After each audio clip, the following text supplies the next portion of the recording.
한때 1990년도 시한부 종말론자들이나 극단적 세대주의 종말론자들이 주장하던 그런 종말에 대해서 같이 상고해보는 시간을 갖도록 합니다. 성경에서 기록된 대로 요한계시록에 사람의 수 666이라는 걸 가지고 같이 상고해보는 시간을 갖도록 합니다. 계시록 13장 16절로 18절에서 보면은 그가 모든 자, 곧 작은 자나 큰 자나 부자나 가난한 자나 자유인이나 종들에게 그 오른손이나 이마에 표를 받게 하고 누구든지 이 표를 가진 자 외에는 매매를 못하게 하니 이 표는 곧 짐승의 이름이니 그 이름의 수라. 지혜가 여기 있으니 총명한 자는 그 짐승의 수를 세어보라. 그것은 사람의 수니 그의 수는 666이니라. 이렇게 기록하고 있습니다. 자, 이 666을 가지고 지금도 아직도 시한부 종말론자들이나 극단적 세대주의 종말론자들이 하는 얘기들이 뭐 베리칩이 666이니 하는 이런 허황된 일들을 이야기들을 하고 있습니다. 오늘 그것을 성경을 통해서 우리가 같이 상고해 보도록 하겠습니다. 자, 본문 16절에서 보면 그 오른손이나 이마에 표를 받게 하고 이렇게 이야기합니다. 그런데 이 표가 성경에서는 두 가지로 기록되어 있습니다. 첫째, 구원의 표가 있고 둘째, 짐승의 표가 있다. 그렇게 이야기를 합니다. 자, 그러면 첫째 우리 구원의 표에 대해서 우리가 성경을 한번 상고해 보도록 합니다. 창세기 4장 15절에서 여호와께서 그에게 이르시되 그렇지 아니하다. 가인을 죽이는 자는 벌을 7배나 받으리라 하시고 가인에게 표를 주사 그를 만나는 모든 사람에게서 죽임을 면하게 하시니라. 그렇게 말씀하고 계십니다. 자, 하나님께서 동생 아벨을 죽인 살인자 가인에게 모든 사람으로부터 죽임을 면하도록 주신 표가 바로 구원의 표라는 것입니다. 신약이 넘으면 예수 그리스도를 의미하는 말씀이죠. 또 출애굽기 13장 6절로 10절에서 보면은 이래 동안 무교병을 먹고 7째 날에는 여호와께 절기를 지키라. 이래 동안에는 무교병을 먹고 유교병을 내게 보이지 아니하게 하며 내 땅에서 누룩을 내게 보이지 아니하게 하라. 너는 그날에 내 아들에게 보여 이르기를 이 예식은 내가 애굽에서 나올 때에 여호와께서 나를 위하여 행하신 일로 말미암음이라 하고 이것으로 내 손에 기호와 내 미간에 표를 삼고 여호와의 율법이 내 입에 있게 하라. 이는 여호와께서 강하신 손으로 너를 애굽에서 인도하여 내셨음이니 해마다 절기가 되면 이 규례를 지킬지니라. 이렇게 지금 출애굽기에서 모세에게 하나님께서 일러주시는 말씀입니다. 애굽의 재앙을 내리실 때 주님께서 하시는 말씀이시죠. 너희가 이 재앙을 피하는 길은 이래 동안 무교병을 먹고 어린 양을 잡아서 식구수대로 먹고 그 문인방과 문설주에 그 어린 양의 피를 발라서 그 재앙을 피해가게 하라. 그렇게 명령하시는 것이 지금 본문의 말씀입니다. 그래서 이 표가 바로 구원의 표라는 것입니다. 문설주와 이마에 어린 양의 피를 바르는 것이 바로 구원의 표라는 것을 이야기하고 있습니다. 우리 무교병은 잘 알죠. 누룩이 들어가지 않는 부풀지 않는 떡을 이야기하고 유교병은 누룩이 들어가서 부푸는 떡을 이야기를 합니다. 그래서 바로 이 누룩이라는 것은 외식을 이야기하죠. 바리새인이나 사두개인들의 교훈을 이야기하고 있는 것입니다. 이 세상의 교훈들이 하나님의 말씀 속에 들어와서 하나님의 말씀이 외식되는 것을 금하라. 그렇게 이야기를 하고 계시는 것입니다. 그래서 여기서 출애굽기에서 말하는 절기는 안식일을 가지고 이야기하고 계시는 것입니다. 창세기 2장 2절로 3절에서 보면 천지 창조를 7째 날에 마치시고 7째 날을 복되게 하사 거룩하게 하시고 그날에 안식을 드셨으므로 그날에 무교병을 먹고 안식을 지키는 것이 하나님의 규례요 내 손의 기호와 내 미간의 표라 그렇게 일러주고 계시는 것입니다. 자, 이제 구원의 표를 우리가 봤는데 두 번째는 매매를 할 수 있는 짐승의 이름표를 가지고 우리 같이 상고해 보도록 합니다. 이 첫 번째 구원의 표는 전부 하나님으로부터 내려온 명령에 의한 것이고, 지금 이 매매를 할 수 있는 짐승의 이름표에 대해서는 본문 17절에서 계시록 13장 17절에서 누구든지 이 표를 가진 자 외에는 매매를 못하게 하니 이 표는 곧 짐승의 이름이나 그 이름의 수라 그렇게 이야기를 합니다. 자, 여기서 매매를 하고 하지 못하게 하는 이 표는 짐승의 이름이나 그 이름의 수라 그랬는데, 이 짐승이나 이름은 그 손이나 이마에 받는 그 표는 하나님의 백성, 즉 믿는 자에게만 주어지는 표라는 것입니다. 이것을 성경 마태복음 21장 12절로 13절에서 예수께서 성전에 들어가사 성전 안에서 매매하는 모든 사람들을 내어 쫓으시며 돈 바꾸는 사람들의 상과 비둘기 파는 사람들의 의자를 둘러 엎으시고 그들에게 이르시되 기록된 바 내 집은 기도하는 집이라 일컬음을 받으리라 하였거늘 너희는 강도의 소굴을 만드는도다 하시니라 그랬어요. 자, 이 성전이 46년 동안 지은 성전이라 그렇게 이야기를 합니다. 성전 안에서 매매할 수 있는 사람들 그랬어요. 성전에서 그 당시 구약시대에서 성전에서는 어린 양이나 소나 비둘기를 그 성전 앞에서 사서 그것으로 제사를 드리는 방법을 택했다는 것이죠. 그래서 그 제물을 사지 못하면 제사를 지낼 수 없었다 그렇게 이야기를 합니다.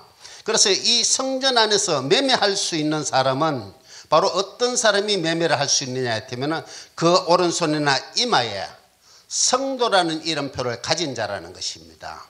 예수 그리스도의 피가 그 이마, 생각과 손에, 행함에 그들이 예수 그리스도의 표가 달려있는 자라야만이 그 재물을 갖다 매매할 수 있고 그 재물을 매매했어야만이 하나님께 제사를 드릴 수 있는 예식을 결행할 수 있었다 그렇게 이야기를 합니다.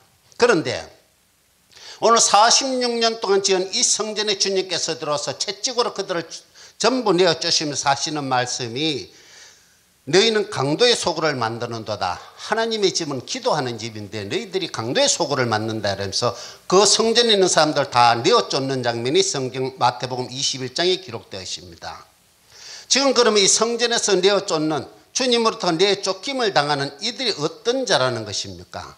바로 주님이 봤을 때는 당신이 하나님인데 당신을 몰라보는 자들이니까 결과적으로 가짜 이름표를 달고 들어온 사람들이라는 얘기입니다. 그 이마나 손에 묻어있는 피가 예수 그리스도의 피가 아니라 가짜 피가 묻어있는 자라는 것을 이야기를 하고 있습니다. 그래서 마태복음 24장 5절에서는 보면은 많은 사람이 내 이름으로 와서 이르되 나는 그리스도라 하여 많은 사람을 미혹하리라 그렇게 하여라. 종말 때 되면은 이런 세상에 많은 사람들이 자기가 그리스도라 그리고 자기가 진리라고 이야기하면서 수많은 사람들을 미혹하는데 너희들이 그 미혹에 넘어가지 말라고 주님께서 이야기하고 계시는 것이죠. 또 24장 마태복음 24장 11절에서 보면은 거짓 선지자가 많이 일어나 많은 사람을 미혹하겠으면 이렇게 이야기를 합니다. 또 마가복음 13장 6절에서도 많은 사람이 내 이름으로 와서 이르되 내가 그라하여 많은 사람을 미혹하리라 하고 말씀하고 계시고, 또 22절에서도 거짓 그리스도와 거짓 선지자들이 일어나 이적과 기적을 행하여 할 수만 있으면 택하신 자들을 미혹하리라 그렇게 기록해 놓고 있습니다. 자, 일반 우리 양들 성도들이 이들을 갖다가 우리가 판단할 수 있고 이들을 갖다가 옳은 그리스도인가 가짜 그리스도인가 하는 걸 구분할 수 있는 능력이 있느냐 하면은 그것이 우리에게는 결여되어 있다고 주님께서는 이야기하고 계시는 것이죠. 그래서 누가복음 21장 8절에서도 이르되 미혹을 받지 않도록 주의하라 그렇게 이야기를 하고 계십니다. 많은 사람이 내 이름으로 와서 이르되 내가 그라 하며 때가 가까이 왔다 하겠으나 그들을 따르지 말라 이렇게 제자들에게 독려하고 계시는 것입니다. 요한일서 4장 1절에서도 사랑하는 자들아 영을 다 믿지 말고 오직 영들이 하나님께 속하였나 분별하라. 많은 거짓 선지자가 세상에 나왔습니다. 자, 거짓 선지자라는 것은 사람을 두고 하는 얘기죠. 지금 이 시대에 하나님의 복음을 들고 앞에 서 있는 목사들을 두고 하는 얘기일 것입니다. 이들에게 진리의 영이 아닌 거짓 영을 가진 목자들을 가리켜서 주님께서는 그가 세상을 미혹하여서 그가 그리스도라 하면서 진리라 하면서 이 세상을 혼미하게 만들 것이라 하는 것을 제자들에게 수없이 일러주고 계시는 것입니다. 그래서 계시록 2장 9절에서는 보면은 내가 내 환난과 궁핍을 알거니와 실상은 내가 부요한 자니라. 자칭 유대인이라 하는 자들의 비방도 알거니와 실상은 유대인이 아니요 사단의 회당이다 그렇게 이야기를 하십니다. 스마나 교회에게 주님께서 하시는 말씀입니다. 아시아의 7교회에게 이야기를 하시면서 스마나 교회에게 주님이 그런 말씀을 하시면서 실상은 너희가 예수 그리스도라고 믿고 있는 그들은 가짜라는 것을 이야기를 하고 계시는 것이죠. 사탄의 회당이다 그렇게 이야기를 하고 계십니다. 자, 우리 이 부분에 있어서 우리 깊이 생각해 봐야 된다는 것입니다. 우리가 하나님의 말씀을 순종하고 하나님의 말씀을 쫓아서 산다고 하면서 내 나름대로는 참 바른 신앙을 가지고 산다고 생각하지만은 우리를 이끄는 지도자가 잘못되었으면 어떻다고 그랬어요? 소경이 소경을 인도하면 둘 다 구렁텅이에 빠진다 그렇게 이야기를 하고 계시는 것입니다. 그래서 우리 성도들이 양이 그 지도자가 올바른 지도자인가 그릇된 지도자인가 하는 걸 분별할 수 있는 능력은 상당히 결여되어 있다는 것이죠. 그래서 우리들로 하여금 하나님께서 하시는 말씀이 성경은 직접 계시다 그렇게 이야기하고 계시록에서는 우리를 나라와 제사장으로 삼았다 이렇게 말씀하시면서 만인 제사장의 직분을 우리에게 주셨고 또한 각자에게 하나님의 말씀인 성경을 직접 주셨기 때문에 직접 계시다 그렇게 이야기를 합니다. 우리가 하나님의 말씀 성경을 우리 손에 들고 있는 한 남의 말을 듣기보다는 내가 하나님의 말씀과 직접 대화를 해서 하나님의 진정한 뜻을 헤아려 나가는 것이 바로 내가 남에게 미혹에 넘어가지 않는 길이라는 것을 성경은 여러 군데를 통해서 우리에게 일러주고 계시는 것입니다. 자, 그 다음에 이제 우리가 이러한 것은 뭐라 그래서 이제 짐승의 이름표가 그렇게 기록되어 있다 그렇게 이야기를 합니다. 많은 적그리스도로부터 나오는 표가 바로 짐승의 이름표라 그렇게 기록해 놓고 있고요. 자, 짐승과 사람의 수 666 이제 본론에 바로 들어갑니다. 666에 대해서 우리가 같이 상고해 보도록 합니다. 본문 18절에서 지혜가 여기 있으니 총명한 자는 그 짐승의 수를 세어보라. 그것은 사람의 수니 그의 수는 666이니라. 그래서 이 666에 대해서 알고자 했을 때 하나님의 지혜를 동원하라 그렇게 이야기를 합니다. 지혜가 여기 있으니 이 지혜 가운데서 이 666을 헤아리라는 것이죠. 자, 한때 시한부 종말론자들과 극단주의 세대주의 종말론자들이 주장하는 베리칩, 지금 이야기하고 있습니다. 이 666 짐승의 표가 아니며 이 베리칩이 짐승의 표라고 하여 그것을 받으면 구원받지 못하고 지옥에 간다고 선동하는 것에 미혹되어서 진짜 그들의 말을 들으면 진짜 구원이 안 된다는 사실입니다. 잘 기억하셔야 됩니다.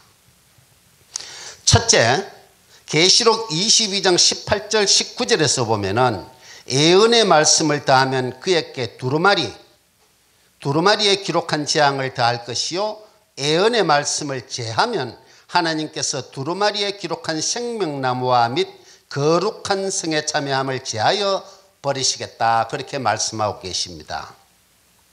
그럼 성경에서 지금 말하는 이 두루마리에서 666표가 어디에 기록되어 있는가 하는 것을 보면은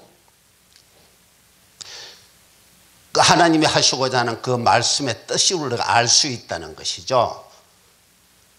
두 번째로 컴퓨터나 바코드, 신용카드, 자 이런 것들로 가지고 옛날에는 우리들을 미혹했어요. 제일 처음에 컴퓨터가 나올 때 그 컴퓨터가 바로 666표다 이렇게 이야기를 했습니다. 성경에는 666표라고 아라비아 숫자로 기록되어 있는 부분은 없습니다. 666이라고 기록되어 있죠. 이것을 종말론자들이 666표다 이렇게 우리들에게 미혹하고 이때까지 그렇게 전해왔던 것입니다. 또 그 다음에 컴퓨터가 나왔어도 그런 문제가 안 생기게 그 다음에 이제 바코드가 나올 때 되니까 바코드가 또 666표다 그렇게 세상을 미혹하기 시작을 했어요. 그게 또 시대가 지나 바코드가 별일 없이 그 다음에 신용카드가 또 666표다 그렇게 이야기를 했습니다. 이제는 이제 베리칩이 나온다 그래 베리칩이 또 666표다 그렇게 이야기를 하고 세상을 굉장히 미혹하고 있습니다. 이 베리칩이라는 게 뭐예요? 우리 뇌가 가지고 있는 신상의 모든 기록을 그 칩 속에 내장시켜서 우리의 몸의 일부에 어디다가 심어놔 놓게 되면은 내가 길 가다가 교통사고를 당했다니 불행한 일을 당했을 때 그 칩에 들어대게 되면 나의 신상 기록이 다 나타난다고 그래요. 혈액형이라든지 가족관계 모든 그 기록이 나오기 때문에 그 사람을 구원하는 그 기초 자료가 된다 그렇게 이야기합니다. 그것을 베리칩에 넣겠다 그렇게 지금 세상의 과학자들이 이야기하고 있는 것인데 이 베리칩에 또 666표다 그렇게 이야기를 합니다. 그래서 이제는 이것도 이제 우리 666표가 아니라는 것을 어느 정도 밝혀졌으니까 이제 이 시대에 사는 그 시한부 종말론자들이 무엇을 가지고 또 666표라고 주장할런지 우린 그걸 냉정하게 한번 판단해 봐야 된다는 것이죠. 1987년도에 오대양 사건이 있었습니다. 집단 변사 사건이죠. 이걸 시작으로 해서 92년도에 다미성교회가 또 이장님 휴가 소동이 있었고요. 94년도에 영생교 사건과 현대종교 탕명한 소장의 살해 사건이 있었습니다. 97년도에 아가동산 사건, 99년도 정명석 사건과 만민중앙교회 사건, 2000년대 할렐루야 기도원 사건 등 이 시대에 참 사회적 파장이 큰 이러한 사건들이 모두 시한부 종말론장과 극단적 세대주의 종말론자들과 밀접한 관계가 있다는 것을 우리는 기억해야 될 것입니다. 계시록 14장 11절에서는 보면은 그 고난의 연기가 세세토록 올라가리로다. 짐승과 그의 우상에게 경배하고 그의 이름표를 받는 자는 누구든지 밤낮 쉼을 얻지 못하리라 하더라. 그렇게 계시록이 이야기하고 있습니다. 자, 그의 이름표, 이것이 바로 짐승의 이름표라는 것을 이야기하는데 이 짐승의 이름표를 받는 자는 밤낮 쉼을 얻지 못한다. 그렇게 이야기를 합니다. 그 이름표가 본문 계시록 13장 18절에서는 말하는 바로 666표를 이야기하고 있는 것인데 성경에서 말하는 666표가 무엇을 말씀하시는지 하나님께서 뜻하는 바를 우리가 성경을 통해서 상고해 보도록 하겠습니다. 열왕기상 10장 4절입니다. 역대하 9장 13절로 14절에도 이 말씀이 기록되어 있는데 솔로몬의 세입금의 무게가 금 666달란트요. 그 외에 또 무역상과 객상들이 가져온 것이 있고 아라비아 왕들과 그 나라 방백들도 금과 은을 솔로몬에게 가져온지라 이렇게 기록하고 있습니다.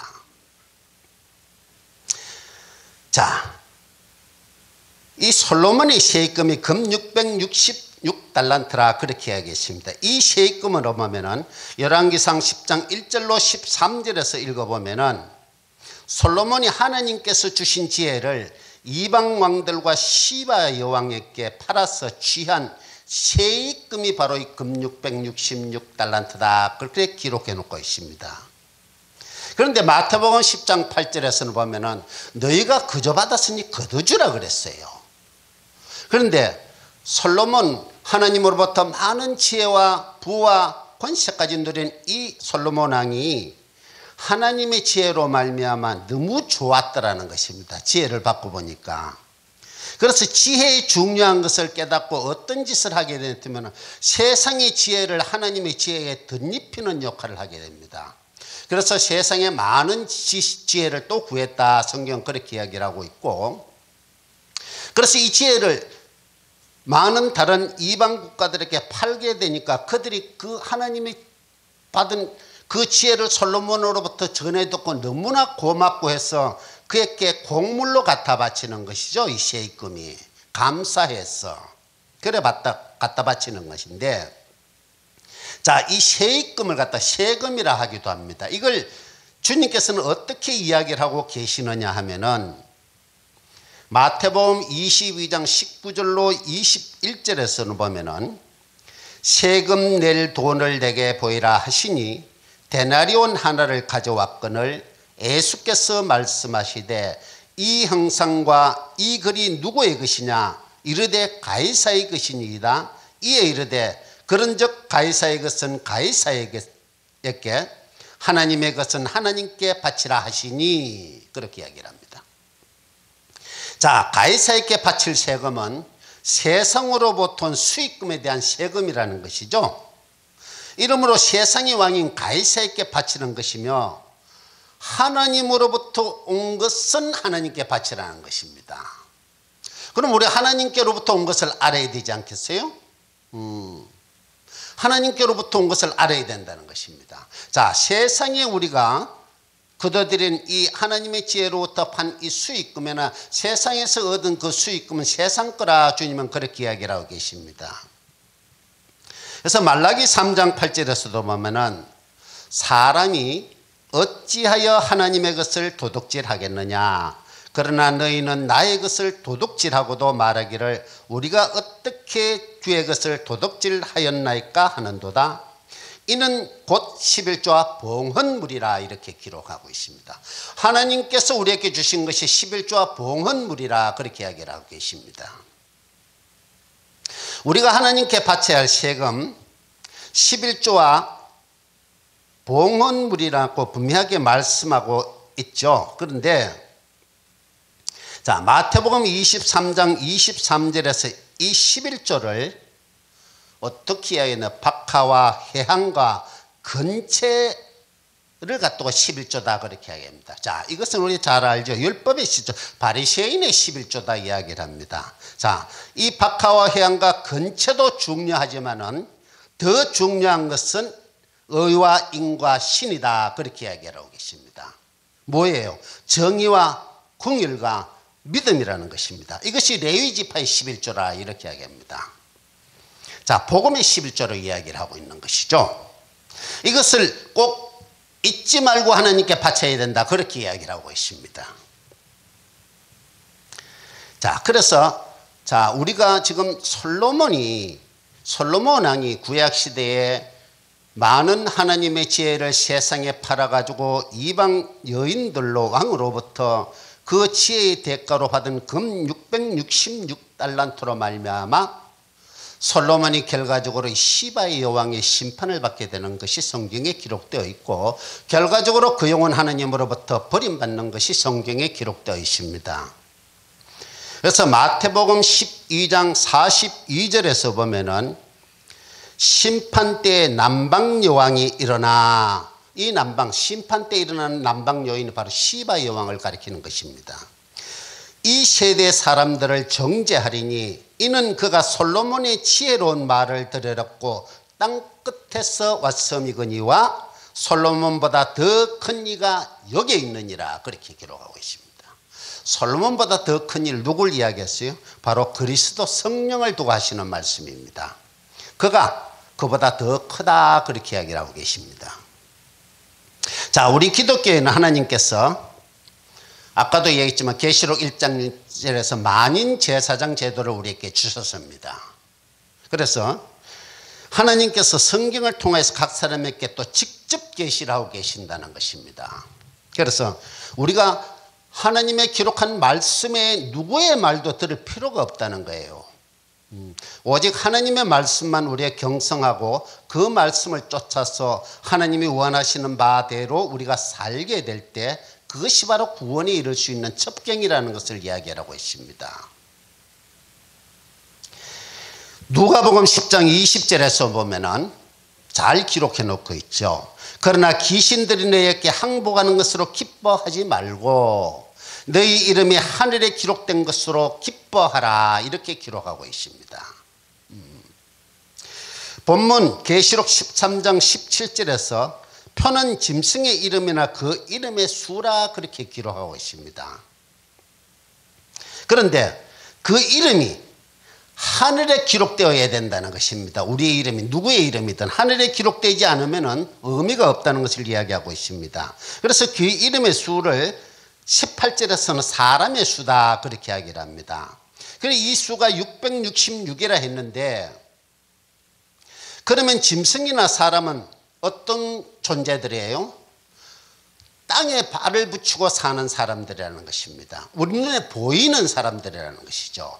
하나님은 우리에게 보이지 않죠. 영이시니까 보이질 않는 것입니다. 그래서 늘 주님께서도 우리에게 하시는 말씀이 보이는 것으로 삼지 말고 보이지 않는 것에 우리의 생각과 모든 것을 초점을 맞추라고 이야기를 하고 계시는 것입니다. 그런데 우리는 보이는 것을 주제로 삼기를 원한다는 것이죠. 지금 솔로몬이 받은 666 금달란트도 보이는 것입니다. 우리 잘 알아야 된다는 것이죠. 네. 그래서 땅에 발을 붙이고 사는 이 사람들의 수는 의미가 없다는 것입니다. 그 수는 아무리 많아도 땅의 이름이라는 것이죠. 하늘의 이름이 중요한 것이다, 그렇게 이야기를 합니다. 하늘의 이름이 우리를 구원하는 것이라는 사실을 믿으시길 축원합니다. 하늘의 이름을 받은 자를 성경에 이렇게 기록하고 있습니다. 창세기 17장 5절에서 보면은 아브람을 아브라함이라고 하나님이 계명을 해줍니다. 또 15절에서 사례를 사라라고 계명을 해주시고요. 창세기 32장 28절에서 야곱을 이스라엘이라고 이름을 바꿔줍니다. 창세기 35장 18절에서 보면 베노니를 베냐민이라는 이름을 하나님께서 주시고요. 사사기 6장 32절에서 보면 기드온을 여룹바알이라는 이름으로 계명을 합니다. 사무엘하 12장 25절에서는 보면 솔로몬을 여디디아라, 그렇게 칭합니다. 마태복음 16장 18절에서 보면은 시몬을 베드로라고 계명을 해주고요. 마가복음 3장 17절에서는 보면 야고보와 요한을 보아네게라는 이름으로 바꿔줍니다. 또 사도행전 13장 9절에서 보면 사울이 바울로 바뀌게 되어 있고요. 요한복음 14장 26절에서 보면 예수를 성령이라는 이름으로 계명을 해줍니다. 자, 이렇게 성경에서는 보면은 하나님께서 그 이름을 바꾸어주는 일을 많이 기록해 놓은 것을 우리가 볼 수가 있는 것입니다. 그런데 하나님께서 직접 나기 전부터 이름을 지어주는 자가 또 세 사람이 있습니다. 창세기 17장 19절에 보면 이삭이라는 이름이 나기 전에 하나님께서 주신 이름이고, 마태복음 1장 21절에서는 예수라는 이름이 하나님께서 주신 이름입니다. 또 누가복음 1장 13절에서 요한이라는 이름도 하나님께서 주신 이름입니다. 지금 이 시대의 말로 얘기하면 태명이라 할 수가 있는 것이죠. 자, 이렇게 하나님으로부터 그 이름을 제수받은 자들은 다 그의 삶이 형통하고 하나님이 기뻐하시고 하나님으로부터 칭찬을 받을 만한 인물들이었다는 것을 우리가 성경을 통해서 알 수 있는 것입니다. 자, 이들은 어떤 자들이에요? 거듭난 자들을 이야기합니다. 새로 태어난 자들. 하나님의 말씀 안에서 새로 태어난 자들에게는 이 새 이름을 주신다는 것이죠. 그래서 이 새 이름을 받은 자들은 어떤 삶을 살아요? 그들이 사는 세상은 새 하늘과 새 땅에서 삶을 산다고 성경은 기록해 놓고 있습니다. 우리가 살아가는 이 세상과 이 땅이 아닌 새하늘과 새 땅에서 그들이 살 것을 주님께서는 이야기해 주고 계신다는 사실입니다. 그래서 우리가 이야기하는 영생이라는 개념은 바로 하나님이 지금 말씀하고 계시는 새하늘과 새 땅에서의 삶을 이야기하는 것이지, 우리가 이 땅에서 사는 이 삶은 의미가 없다는 것입니다. 네가 잘 살아야 70이고 강건하면 80이라고 기록해 놓고 있고, 이들도 죽으면 흙으로 돌아가고 진토가 되고 만다는 것입니다. 의미가 없다는 것이죠. 그래서 우리의 삶은 뭐가 중요하다? 영혼의 삶이 중요하다는 걸 이야기하고 있는 것입니다. 지금 주님께서 쭉 이야기하는 것은 우리 영혼의 이야기를 두고 이야기를 하고 있어요. 하나님께로부터 온 영, 흙으로 만들어서 그 코에 불어넣은 생기를 얻은 자들, 하나님으로부터 온 그 생기를 가진 자만이 하나님께서 중요하게 생각을 하고 계신다는 것을 우리는 알아야 된다는 것입니다. 자, 마태복음 21장 12절로 13절에서 보면은 성전에서 제사를 드리기 위해 제물을 매매하는 자들 오른손이나 이마에 새겨진 이름표는 가짜라는 것입니다. 그래서 예수님이 채찍을 들어서 그들을 다 내어 쫓으시면서 하나님의 기도하는 집을 강도의 소굴로 만들지 말았고 이야기를 하고 계시는 것이죠. 자, 이들은 계시록 2장 9절에서는 보면은 모양은 유대인의 회당인 것 같지만은 유대인의 회당이 아니고 실상은 사탄의 회당이다, 그렇게 말씀하고 계십니다. 하나님의 이름과 지혜를 돈 받고 파는 제사장이나 또 은전 30냥의 예수를 판 가룟 유다나 은전 20냥의 요셉을 판 그 형제들이 이 돈 짐승의 표를 받은 자라는 것을 우리가 알 수 있다는 것입니다. 그래서 하나님의 지혜는, 하나님의 말씀은 우리가 거저 받았으니 거두주라 그랬어요. 어떤 대가를 치르고 사고 팔 수 있는 존재가 아니라는 것을 이야기하고 있다는 것입니다. 그래서 자꾸면은 참 성도들의 귀한 예물을 참으로 페이지를 줍고 가정부 생활을 해서 바쳐진 그 헌금을 자기 개인의 치부를 하는데 사용하는 자들, 그들로부터 나오는 복음이 진짜 복음이냐 우리 생각을 해봐야 된다는 것입니다. 그래서 열왕기상 10장 14절이나 역대하 9장 13절로 14절에서 기록된 하나님의 지혜를 이방의 여러 왕과 시바 여왕으로부터 헌금을 받고 팔아서 받아들인 세입금, 그렇죠? 이 세입금으로 말미암아 자기의 상하궁을 황금으로 도배하고 심지어는 군사들 방패도 황금으로 쳐서 만들었다, 그렇게 성경은 이야기하고 있습니다. 아주 사치를 극에 달하는 그러한 일을 솔로몬이 했다는 것이죠. 물론 자기의 궁 안에 이방신의 신당을 지어서 경배를 하게 하는 악행으로 말미암아 또 그 아들 르호보암 시대에 이르러서는 북이스라엘과 남유다로 양분되어서 BC 722년경에는 아수르에게 망하고 노예 생활과 유랑민족의 길을 걷게 하는 것이 바로 솔로몬으로부터 시작되었다는 것입니다. 그래서 우리가 십계명에 보면은 내가 잘못 행한 일로 말미암아 내 자손 대대까지 그 악의 영향이 미친다, 성경은 그렇게 우리에게 일러주고 계시는 것입니다. 그래서 내 개인 혼자의 삶이 아니라 내 삶이 어떠냐에 따라 가지고 내 후손들까지 그 영향이 미칠 것을 주님께서는 이야기하고 계시는 것입니다. 자, 창세기 아담의 죄로 말미암아 우리가 죄의 종자를 가지고 있었듯이 이러한 것은 대대로 그 굴레를 벗어나지 못할 것이라는 것을 십계명을 통해서 우리에게 일러주고 계시는 것입니다. 그래서 이것을 솔로몬을 통해서도 우리가 그걸 교훈을 삼을 수 있다는 것이죠. 오늘 하나님으로부터 받은 지혜를 팔아서 시바 여왕과 이방 왕으로부터 받은 솔로몬의 세입금 황금 666달란트가 바로 계시록에서 이야기하는 바로 짐승의 수 666표하고 연결됐다는 것을 기억을 하시길 바랍니다.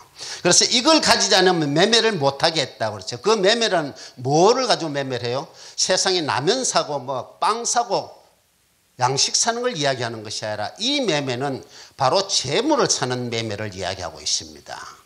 양이나 소나 염소나 비둘기를 사는 것을 이야기를 하고 있는데 그걸 살 수 없다는 것입니다. 그래서 이 짐승의 이름표가 오늘 이 시대를 살아가는 우리에게 무엇을 시사하고 있는가 하고 깨달으시는 저와 여러분이 되시기를 주님의 이름으로 축복합니다.